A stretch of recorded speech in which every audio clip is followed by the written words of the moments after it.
Hello, and thank you for joining our third annual Day with DISA. Before the session gets started, let's go over a few things. A copy of the presentation will be available to download once the session has ended under the Materials section. If you have questions about the information in this session, enter them in the Q&A section below, and the speaker will answer them once the session has ended. If we don't get to your question, we'll reach out to you at the end of the conference. If you have questions about the topics or trends that are mentioned throughout Day with DISA and how they pertain to your company, and you'd like to reach out to one of our team members directly, hit the chat icon at the bottom of daywithdisa.com and you'll be connected directly with one of our team members. Thank you for attending live. Each of our live attendees is eligible for our prize drawing at the end of the conference. And each session that you attend live increases your chances of winning either a Nintendo bundle or a brand new iPhone 12.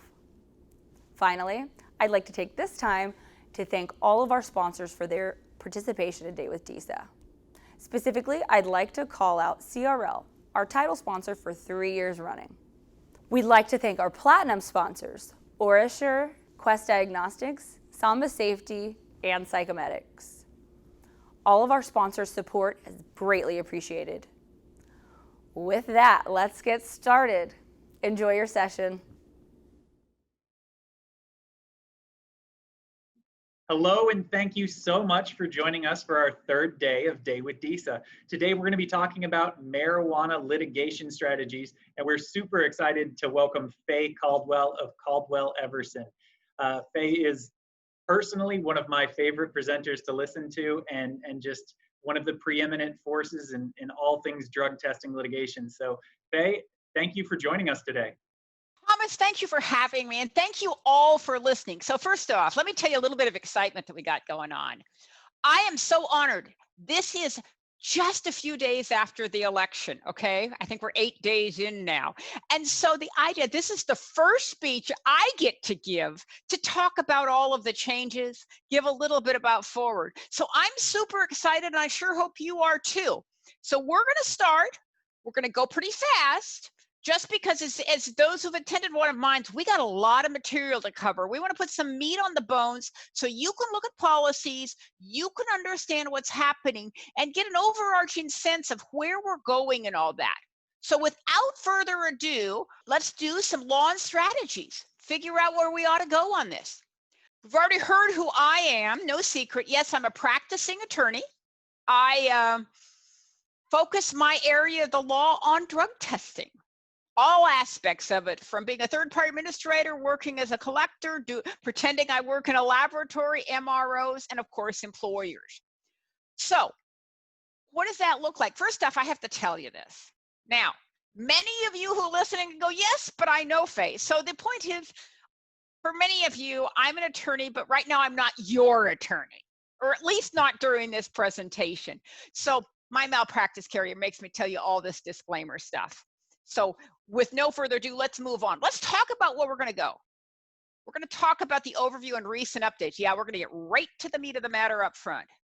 Give you a little bit of a case study to give you an idea of where we're going to go and what it's going to look like, and give you some insight with all the new states coming online of what we might be looking for in the next 6 months, year, 2 years, in terms of positivity, in terms of things. We'll talk a little bit about impairment. Always an important issue as we have legalization of marijuana. We're going to give an overview of the medical and recreational marijuana laws. I want to give you a complete coverage. You understand what's happening where. One of my favorite topics is CBD and hemp, because that's changing, and to say it's a conundrum is the understatement of all time. Talk about other developments. You think I'm going to talk about just cannabis, but I think we might throw in a little bit more just to give you some insights. Then we're going to talk about developing effective policy so that we can figure out what as employers we need to be looking for so that we can manage this changing world the very best we can when there's not a lot. This is a shifting sands kind of moment in our country when it comes to cannabis law. And then if we have a little time, Thomas may ask me a couple questions just to get something going. So let's talk about where we're at federally. Marijuana is still illegal under federal law. Now, what does that look like? It's a Schedule I drug. Put CBD aside as Schedule 5, but marijuana or cannabis. And just let you know, I'm going to use those terms interchangeably. Depending on the legislation you're talking about, they could call it marijuana, they could call it cannabis. It's, for this purpose, the same subject. It is a plant. Now, everyone wants to understand, well, if it's federally illegal, what's happening in the states? How can I talk about Colorado being legal or Montana suddenly legalizing it for recreational use? Well, that's right. You're not forgetting your high school civics class incorrectly, that federal law is supreme and state law comes underneath. Well, this is a little bit, and we're not going to put you through law school, but the idea is, yes, it's federally illegal. What the states have really done is on a state level decriminalized it. The federal criminal penalties are still there, but the Department of Justice isn't enforcing the laws. In other words, it's a long history. It's gone about, we're about almost up to 8 years now, but at least 7, of where in a state that the state has recognized medical marijuana, the Department of Justice will not send in law enforcement or expend resources to prosecute them. So you kind of get a pass if you're in one of those states. So that is still important. So it's not that they can't. I can tell you, I see no indication they're going to start. But it's a little bit of just, we're not going to enforce it, rather than they've changed the law at this stage. So that's kind of the weirdness of why we have a whole bunch of states doing things that are still federally illegal, and U.S. Marshals aren't, jumping out to enforce something. The other thing that has happened, and we're still going to talk about, it's the 2018 Farm Bill, which of course, as all of us know, made hemp, which I'll talk about, a Schedule 5 drug. Hold that thought. We're actually going to have a whole section on it, and I think that'll help us to kind of put that in context. But that's where we're at. Is that the same as before the election? It absolutely is. Nothing at this moment has changed. So we're going to get a little discussion of kind of looking forward. So what happened last Tuesday? Or now I guess a week ago last Tuesday, I should say. We had 5 states, and for the first time, all 5 passed. Before this, there's always been, and to the extent you want to read trends into that of where this is going in the country, feel free. Everyone that made it onto the ballot, and some states did not, Nebraska had it on its ballot and the court pulled it down, but those that got in front of the voters all passed, which gives you a picture of where in this country the acceptance of marijuana is going. It makes a big, big difference. Okay, we're going to talk about these because this is some of the biggest issues that are going on right now in the last week. We tried to unpack it and tell you where it's at. So let's talk about each one of them so that you can kind of add them to your magic chart and map. And we'll, of course, give you an updated one here in a little bit. And let's talk about what those do. So let's talk about Mississippi. Mississippi was not a state that had medical marijuana before. So, and these are ballot, and they're ballots, but this is actually a constitutional amendment. Difference between ballots and constitutional amendments, there is a difference, but let it go. It's not worth talking about for the purpose of this. So this has made it that medical marijuana is going to be legal, or maybe. Look at the bottom of my screen, and you're going to see that I have a big note that there's a legal challenge to the amendment currently before the Mississippi Supreme Court. What does that mean? It means the voters overwhelmingly passed it, but there had been a challenge to it being on the ballot by a group claiming about the signatures may not have made it proper. And the Mississippi Supreme Court said, look, we're not going to deal with that before the election. So they last Friday, November 6th, said, okay, the group that wanted to, you come and you file the briefing. And so we don't know exactly where this goes. No one really believes they're going to take it out, but my crystal ball and quartz that, I don't give much on that. So that is still pending, and so I have a little asterisk on Mississippi. Right now it's a go. Watch this space. So what does that look like? Because when you get into ballots or constitutional amendments, kind of bare bones. Unlike legislation where you have page after page after page of legislatures telling you all the details till your mind goes numb, ballots are much simpler. So what that means is that the Department of Health of Mississippi has to adopt final rules and regulations no later than July 1st, 2021. And they have to begin issuing cards no later than August 15th. So what that means is by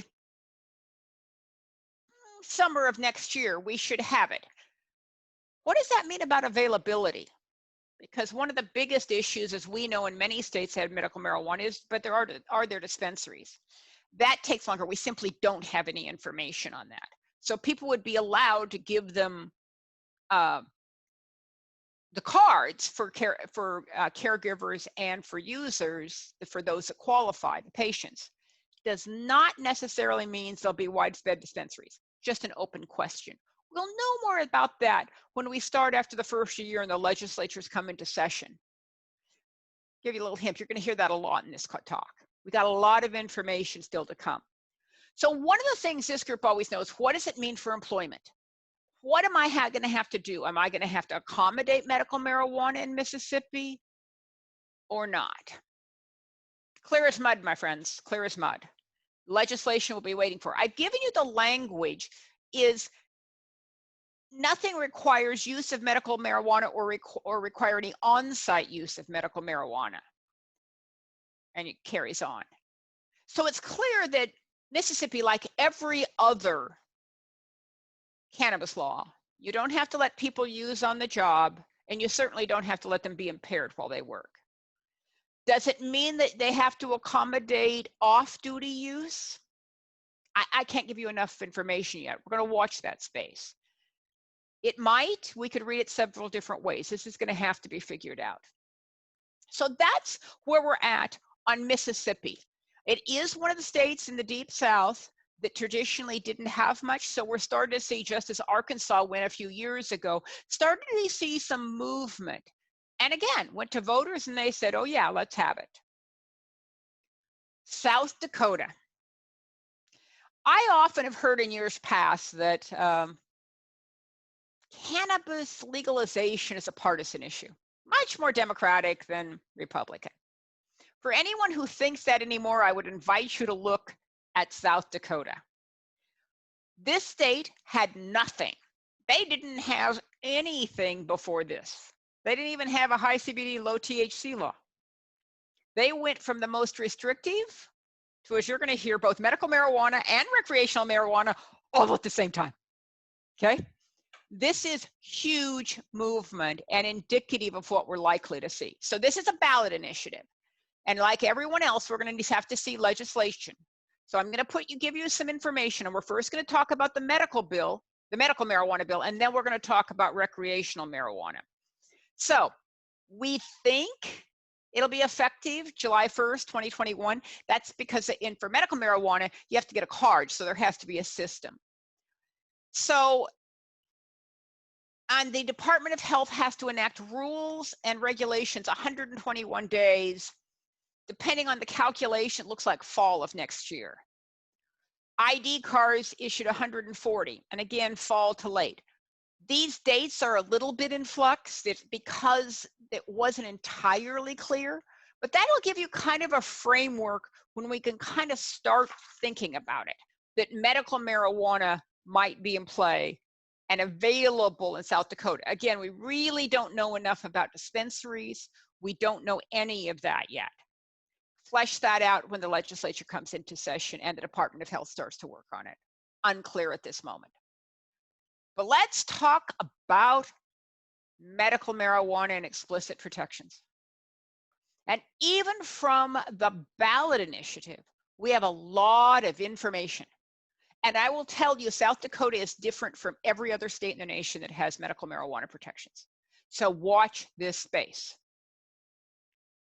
The reason is they are now, for the first time, the voter ballot has said, let's make it an analogy, not the same as, but analogy to a prescription. For, as all of you know, marijuana recommendations are not prescriptions. Prescriptions are things for drugs that the DEA regulates, has quality control. Plant material has none of that. But look at this language. A registered qualifying patient gets the same rights under state and local laws as he or she would be afforded if he was solely prescribed a pharmaceutical medication.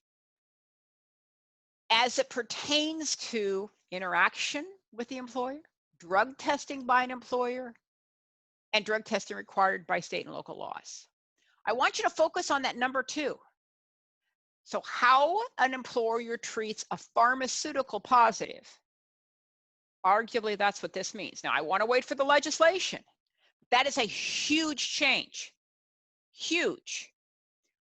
Things that I just want you to think about that I don't have answers for is, I believe it is uniform that if that person has a prescription, the MRO declares it a verified negative. That is not the way cannabis has been handled. So this is a huge, huge issue here. Is it going to be called a negative because that's how you treat all the other pharmaceuticals? Would you ever know it? I want to see what the legislature does with this, because this is going to turn employer drug testing on its head in South Dakota. Okay, now Section 24, as you see, does the normal. Don't have to let people use on the job or allow them to work. Okay, and we're going to talk about what that. But just because there's the presence of metabolites doesn't mean that they were automatically impaired. This is frequent. Now, this language in Section 24 is very typical for implicit. So the fact is, off-duty use of medical marijuana in the state of South Dakota looks to have pretty severe protections. At this moment, there is no safety-sensitive carve-out. Watch this space. Now, again, please don't the sky is not falling yet. We have to see what the legislature says. As we all remember Oklahoma and how we fought and we dealt with it, many things may change. It looked like Illinois for recreational was going to have the same problem. That got resolved. But this is something to keep an absolute eye on, because it's important. And it'll be important for what employers are allowed to know. So we're going to have to look at how that goes. Please, please keep an eye on South Dakota.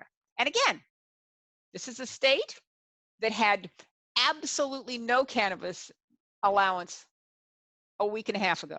So this tells you how much the world has changed. So let's talk now about its recreational, because, South Dakota went for the gusto. If there was Olympics in marijuana legalization, they got the gold.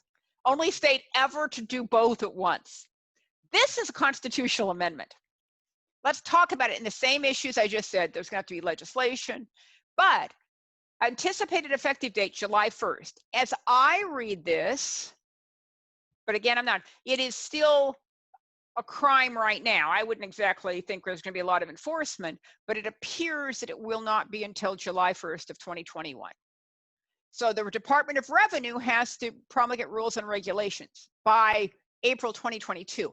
The reason this appears, and I do mean appears, it's not clear, to refer to the sales and retail sales of it, the taxation side of it. Whether police officers have to wait till 2022 to stop arresting people for marijuana is, one, I doubt it, but two, it's a little unclear. Now, this, in contrast to medical, explicitly no employment protections.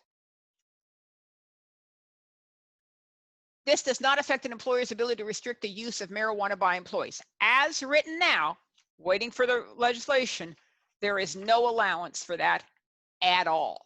So this is important. You can see the dichotomy between medical and recreational. It's going to be a huge, huge difference. But that, South Dakota, got to give them, they really went for it. But this is one we're going to watch. Tells you how much the population is now in favor of marijuana legalization. this is going to be my poster child for the states that you wouldn't have thought would have been the first. So let's go to Arizona. As there was a lot of talk about this, and this was again a ballot initiative, not a constitutional amendment. When does it get effective?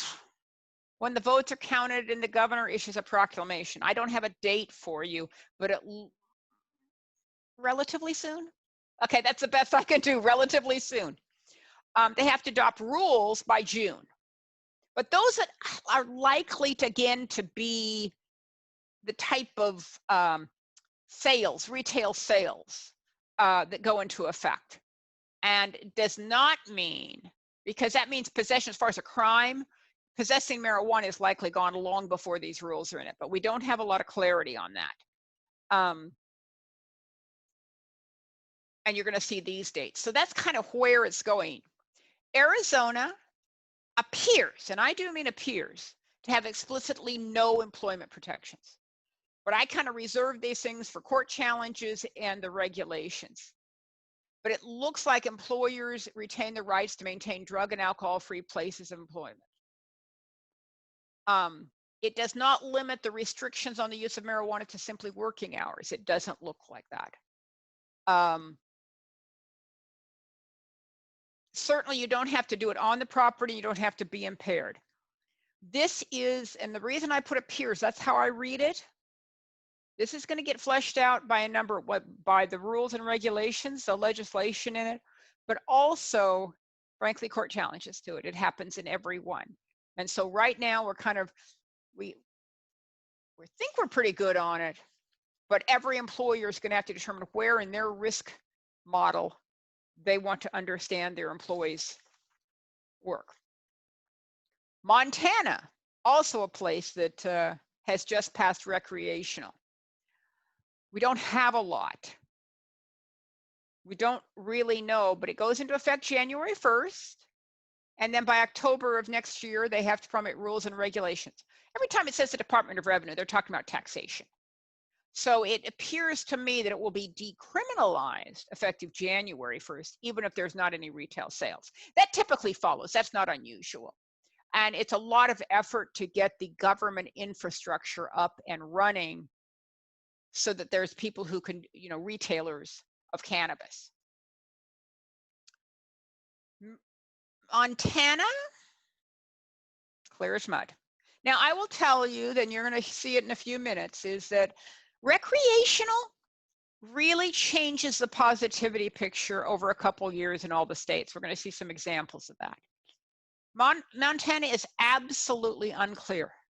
And every time you have a state that has potentially employment protections for recreational use, that's a huge, huge problem for employers. Frankly, there's not that many medical marijuana card holders. It does not particularly move the statistical needle on the number of positive marijuana cases. Recreational, oh yeah, it'll do it. So I've given you what it is right now, we anticipate. So the first one is clearly you don't have to, an employer doesn't have to accommodate use on the property or at the work site. Okay, that's normal. Prohibit an employer from disciplining an employee for a violation of workplace drug policy or for working while intoxicated. That sounds good, but it's not really clear what a violation of a workplace drug policy is. That'll provide, we need some help with that. And then C, the same one, that that nothing prevents you from taking employment action because of a violation of workplace drug testing policy or intoxication while working.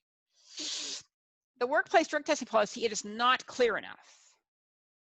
And now let me make it even worse. You're going to see at the bottom, I've talked about an off-duty use law. So let me back down because this is going to be important later. What is an off-duty use law? Really, really important. It's not in the marijuana laws. So let me give you a little history. A couple of decades ago, maybe 3, or I may be getting older, could be 4. There was a lot of employers who did not want employees to smoke cigarettes.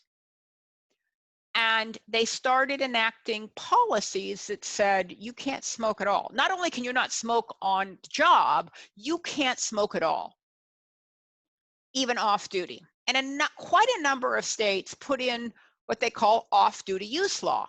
And an off-duty use law is something that restricts employers from taking employment action when an employee engages in otherwise lawful activity during non-working hours. Now, every one of these laws looks different. Look, that's what Montana is. Montana says that it prohibits discrimination for lawful products during non-working hours. Does this mean that if an employee uses cannabis in their non-working hours, they're not impaired, but they test positive on a urine test, can you take action? Maybe, but maybe not. This has been the subject of a whole bunch of stuff. In Colorado, I will tell you that the Colorado Supreme Court said, well, since it was still federally illegal, that didn't apply. That was 5 years ago now. That is like a light years ago in terms of cannabis legislation. We do not know what a court would do with this in Montana. So we're going to wait and see what the legislature does. We're going to see what the Department of Health does, the Department of Revenue, if they rule on this. But most importantly, there's no safety sensitive carve out in these situations, which if this holds up, every employer's always said, but that can't be right. I have crane operators. Okay, all I can tell you is what the law says. There is no carve out for a safety sensitive. We'll talk about that in a minute. But this is absolutely, watch this space for Montana. I don't think the legislature's voters really thought about it. New Jersey, constitutional amendment, our last state, not effective till January. Legislature has to take any actions. It does not reference employment. My understanding is that the New Jersey legislature is planning to be all over this, like maybe being in committee as early as this week or next week. I do not know what they'll say for employment. They may well say something. This is a state that has, from their medical marijuana program, explicit employment protections. So we do not know what that looks like, but this is one that could be, if we start getting widespread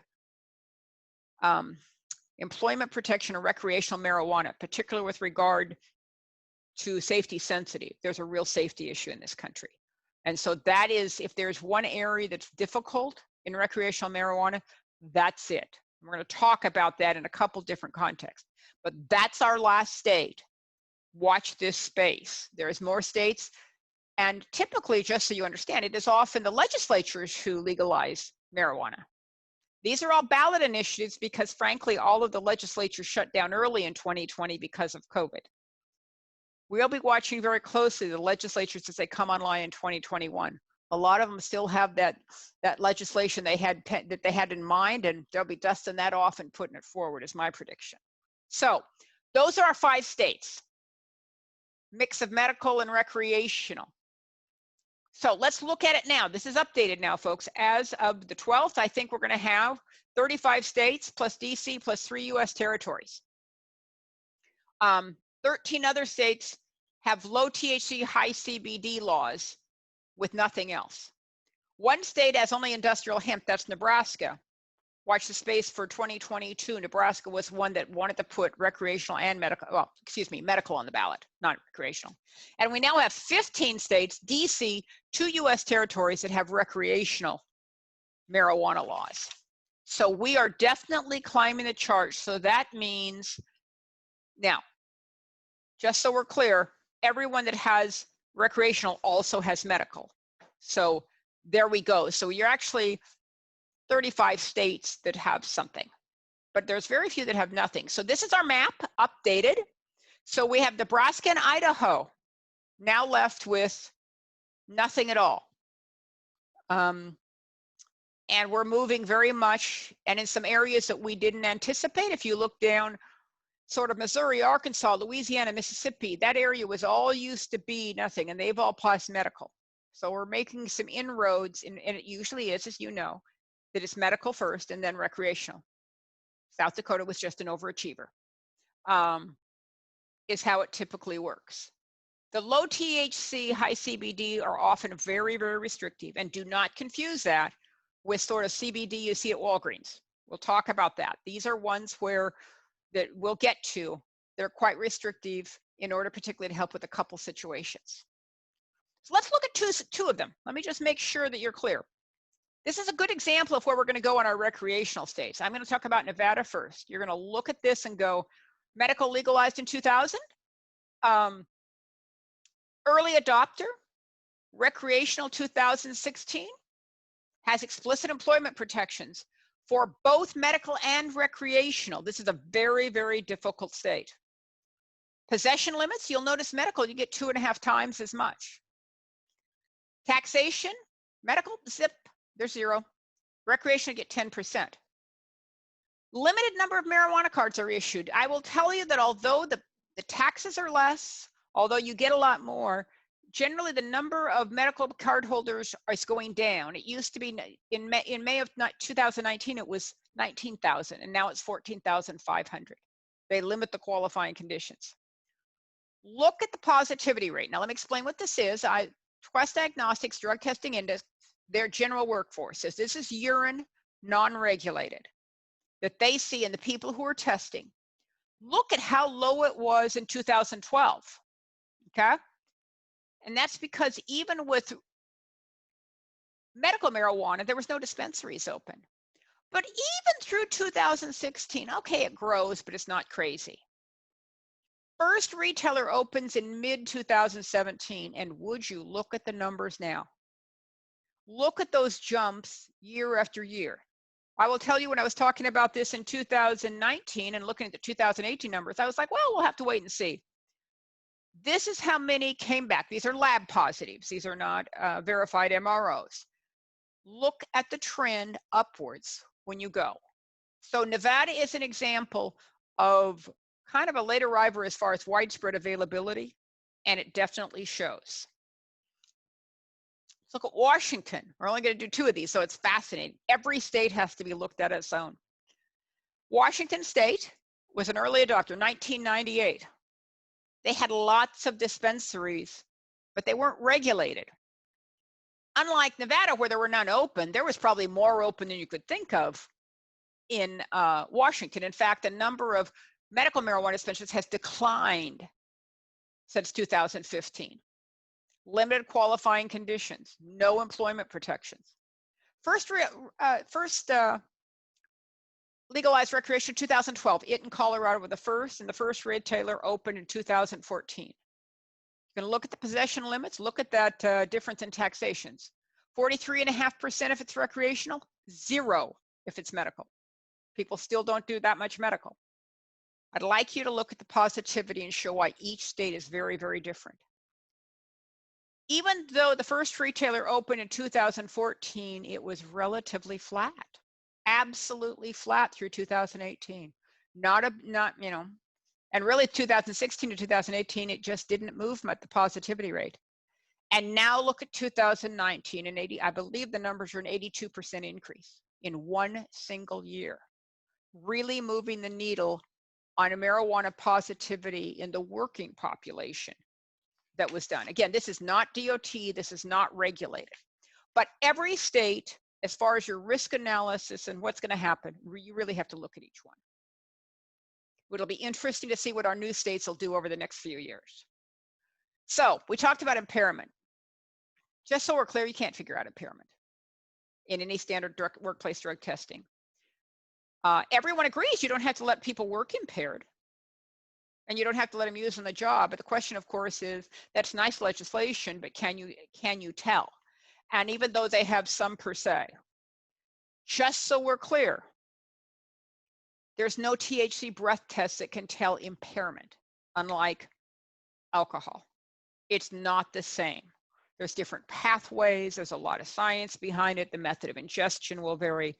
You might be able to tell recent ones, but whether they're actually impairment, that's a very, very difficult subject. It took a lot of years before we had alcohol standards in this country. No, we're going to go fast, but we've got some interesting stuff. Safety sensitive. I talked about this. This is where you don't want your crane operator doing it. These are the jurisdictions that have defined the term. Most of them do not have anything. And so if you have explicit employment protection, you may have no ability to do anything other than accommodate that person. This is very much an employer beware.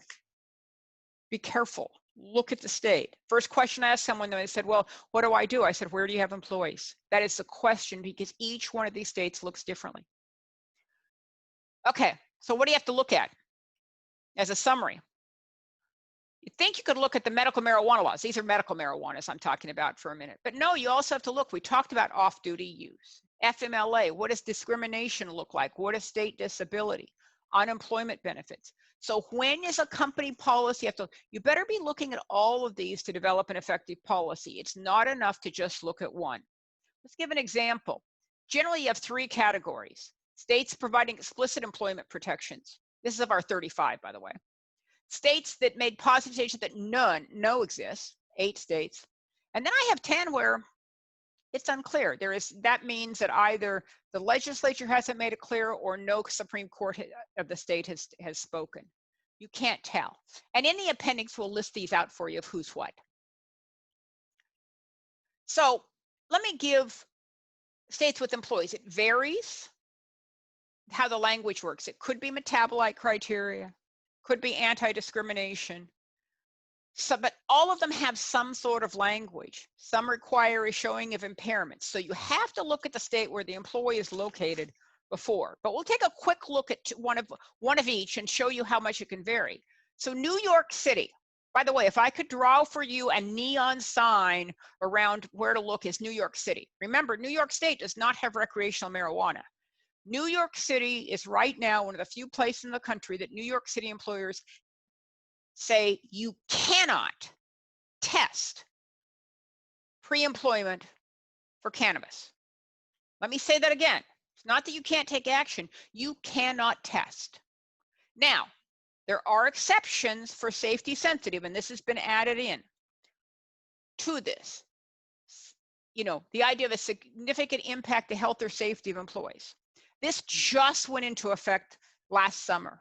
We do not know of any enforcement actions yet by the city of New York, but please watch it. This is testing. You have to have a different testing panel, and it's the employer who's going to have to determine that, because they're the only ones who are going to be able to determine whether it. But there is an enforcement action, and there could be penalties, fines, and frankly, lawsuits. Look at your employment policy for New York City, and we're going to see how this develops. Probably some of the most explicit employment protections that exist. A state with none. Look at Ohio, which went into effect. This is a medical marijuana. Law does not give employees the right to sue employer for taking action or use of the use of medical marijuana. This is the type of language we'd like to see. We don't see it that often. Zero tolerance zone. So they just have to know where you're at. Recreational. Totally different. Every state's have it. We have varying requirements, possession limits, taxes. We looked at Nevada and Washington. You could see the difference. Impairment, driving under the influence. Everyone prohibits it, but there's not a lot of guidance out there. Employment protections. One state has explicit employment protections, and we just saw, we'll find out, and 3 states may. Maine, Montana, our new kid on the block, and Nevada for current employees. Let's take a look at that one, because again, this is a safety sensitive concern. It's unlawful pro-employment practice to fail or refuse to hire prospective employees because of testing positive for marijuana. Now they have some safety sensitive exceptions. Look at that. They also have an extraordinarily broad off-duty use statute, which I can tell you the Nevada legislature thinks applies to current employees. Haven't seen any lawsuits on it, but that's important. The new statute only applies to pre-employment, but current employees likely have protection as well. I've not seen any lawsuits on that yet. It's probably only a matter of time. So that's our summary of sort of where we've been. So let's talk about looking forward. Now, I will tell you the crystal ball that I often use is okay, but let's talk about what it looks like as now that we're past the election. What do we think we're going for? What could be some possible changes? The first one that everyone talks about is either descheduling or rescheduling of cannabis at the federal level. Can that be happen? Sure. That's an executive action that could be done by the DEA. As we know, that has not happened yet, other than hemp that we'll talk about. What would be the effect of that if that was done? So we're talking hypothetically here, folks. Couple things would happen. One is under the DOT, transportation safety, OTEDA, the enabling language, only covers illegal drugs. Does that mean, under the current status, assuming nothing else changes, that the federal program could test for marijuana if marijuana is descheduled? I would venture to say that might be keeping some regulators up at night, because right now in the enabling language there's not. That would have to go back and be changed because it would no longer be an illegal drug. Now that's the thing. The other thing it would change, remember we talked about off-duty use laws? In all of those states that just say you can't interfere if it's a lawful activity in off-duty hours, would suddenly have employment protections, okay? And that would change massively in that. That's probably one of the biggest. We know that there's banking. We know that before the election, there was the Moores Act looking at trying to make it. As everyone probably knows, marijuana industry in this country that is legal under the states is largely a cash industry. Why is that? Because banks are bound by federal law and the FDIC, and you can't put illegal funds in there. So most of them won't do it. This would probably massively change. And this has been a big agitator to change all that. There's many, many other cannabis laws that are coming into effect that have been proposed and not. So we're gonna have to watch this space. But it is likely, the trend definitely is towards at least state legalization. When and where the federal government takes this up and for what measure, still to be determined. But we have some changes going on and we're going to see. Other areas it could affect, we have a lot of veterans who want PTSD relief in the terms of cannabis and veterans hospitals. That's a big mover that we can talk about. So almost on any front, this is a big deal. It is not particularly a partisan issue. Whether it's Republican or Democrat, you're not seeing states go for it on that basis. Again, see my favorite South Dakota right now, that went for both. So we're going to see lots of changes, and I think we're going to get some tea leaves to be read in the early part of 2021 on both the state and federal level of seeing where this fits in the new federal world, and seeing what changes get made. So with that, we're going to switch to hemp and CBD. Okay. Is that a tomato? It is a tomato. Fruit or vegetable? Now, I can't see you on this, but I am going to say most people know that it's a fruit. Maybe some people it's a vegetable. I put it on my salads, but then again, I put blueberries on my salads, so who am I to say? Of course, it is botanically a fruit. The question is, what does the US government think it is? Science and the law, always a conundrum. Oh, it's a vegetable, my friends. It's a vegetable. This is actually a case, Supreme Court. What is that about? It was over tariffs and fruit weren't taxed, but vegetables were. And let me assure you, when it came to taxation, it was a vegetable. And you're probably wondering why I'm bringing you down my US Supreme Court world, but it's live and well today. Let's talk about cannabis, the plant family. We have a couple types, Cannabis indica, Cannabis sativa, Cannabis ruderalis, and hemp, as classified in the Farm Bill. It is the plant Cannabis sativa L and all of its parts. As long as it doesn't have more than THC, not more than 0.3% by dry weight. What does that mean? So let me tell you what that means, my friends. It's the same plant. Less than 0.3%, we think at the time of harvest, so we're not sure. Hemp, more than 0.3% at the time of harvest. Cannabis. And legality or illegality is determined apparently at that point on the same exact botanical same plant. Same genus, same everything, cannabis sativa al. Does that make a lot of sense? It's a farm bill, folks. This is the U.S. Department of Agriculture. Again, tomato, fruit, or vegetable. Whatever the government wants to say it is. So, what is the farm bill? First off, I'm going to let you read it, and you've read a lot about it. It means that if it's hemp, as I described it, and very carefully described it, it is no longer a Schedule 1 on the Controlled Substances Act. If produced consistent with the Farm Bill, it does not generally legalize most CBD products. So we have interim rules coming out. We have DEA issued interim final rules. Just so we're clear, Department of Health and Human Services and DOT are not accepting hemp or CBD as a reasonable medical explanation for a marijuana positive. This is going to be a bit of muck for quite some time. Just so we're clear, consistent with Farm Bill means grown on a certified farm. How does anyone know that? By the time it gets to a finished product, you know, at Walgreens or Bed Bath & Beyond or wherever else you can buy CBD, not a lot of labeling going on that. It is likely not. I'm unaware of any that shows that it's actually certified hemp. This is actually for your notification, the SAMHSA notification. Nope, not a reasonable medical explanation. DOT, same thing, not a reasonable medical explanation. So right now we're okay. What we're looking at, the DEA issued something a couple months ago that while hemp under the U.S. Department of Agriculture says it must contain 0.3% less THC on a dry weight basis, what appears the DEA is saying in the finished product, it also has to be less than 0.3%. That's how we're reading it. There's lots of commentary going. It's interim final bill and they've asked for comments.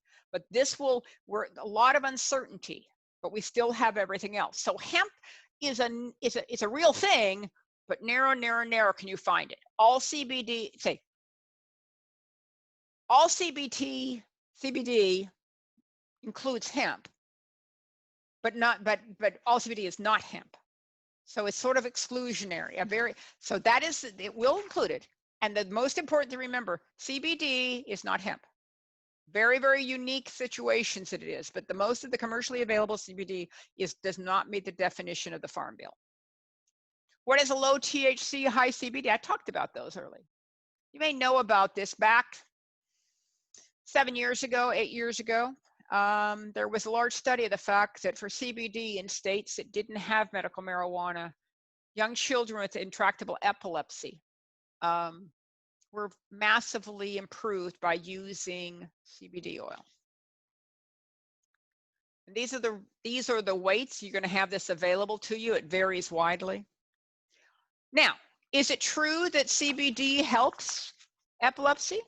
Well, we know that to be a fact because the DEA and the FDA have now approved prescription drug medication, Epidiolex, to treat this.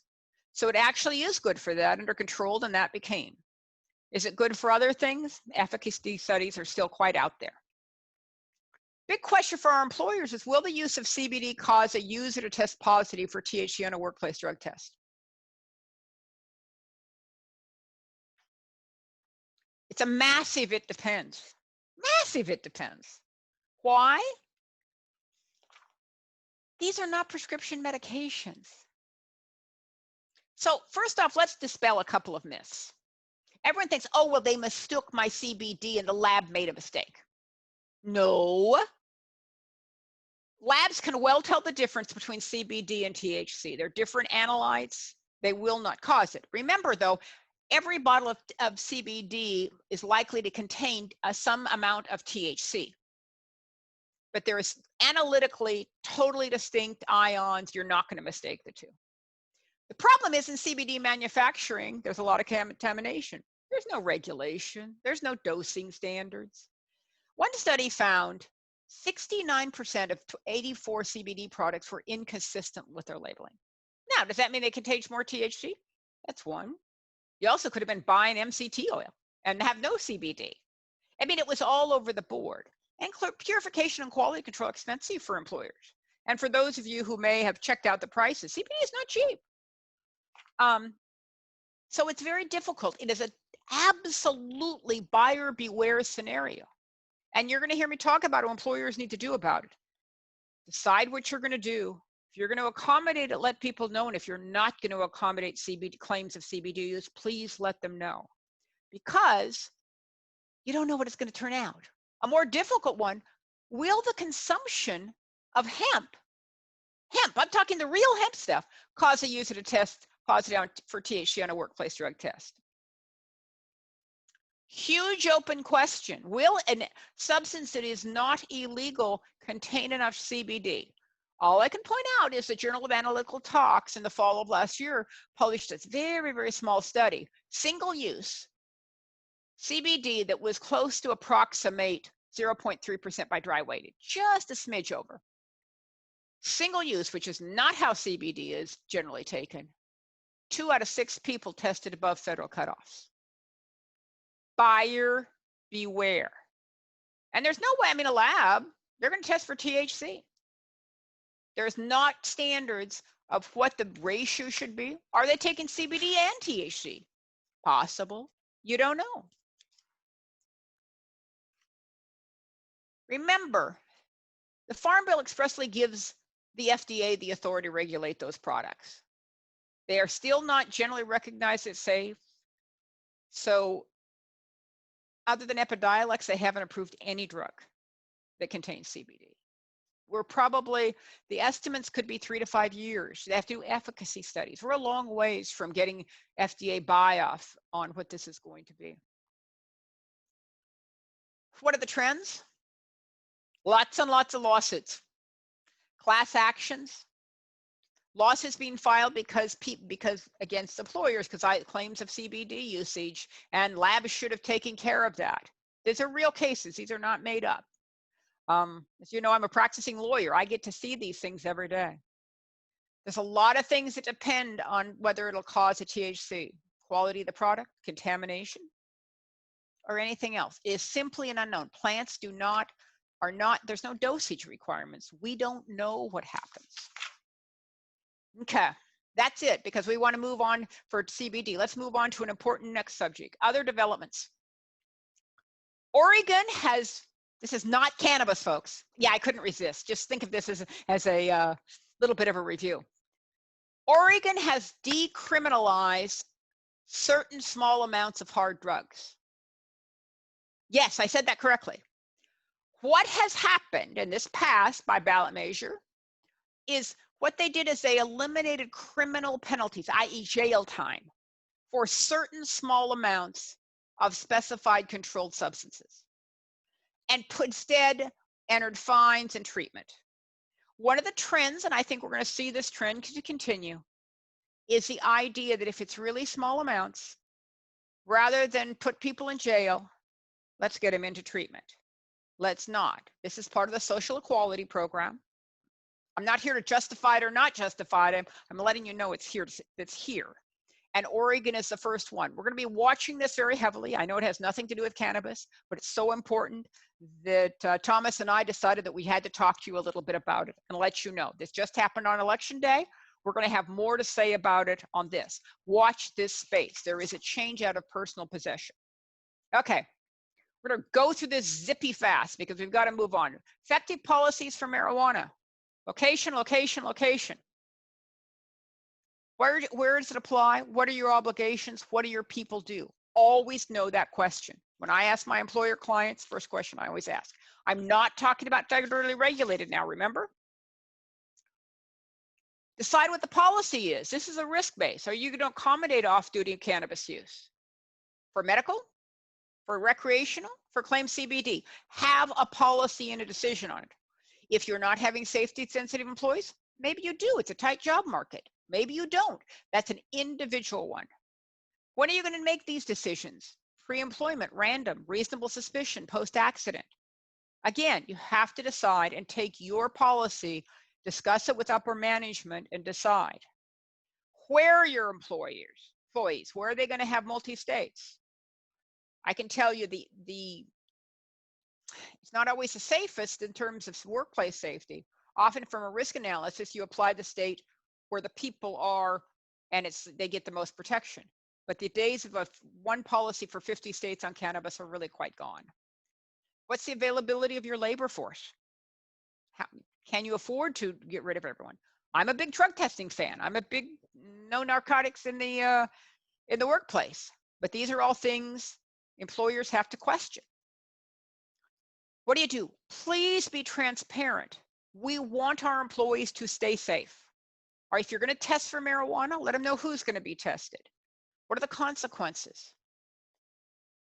And even if you have to accommodate, please emphasize they can't work impaired. I know it's a plan B and it's not a very good plan B, but please let them know because they may not honestly understand how long they could feel those effects. And even though you may have to accommodate their off-duty marijuana use, you don't have to let them work impaired. And again, we want our employees to come to work safe and be in a safe workspace.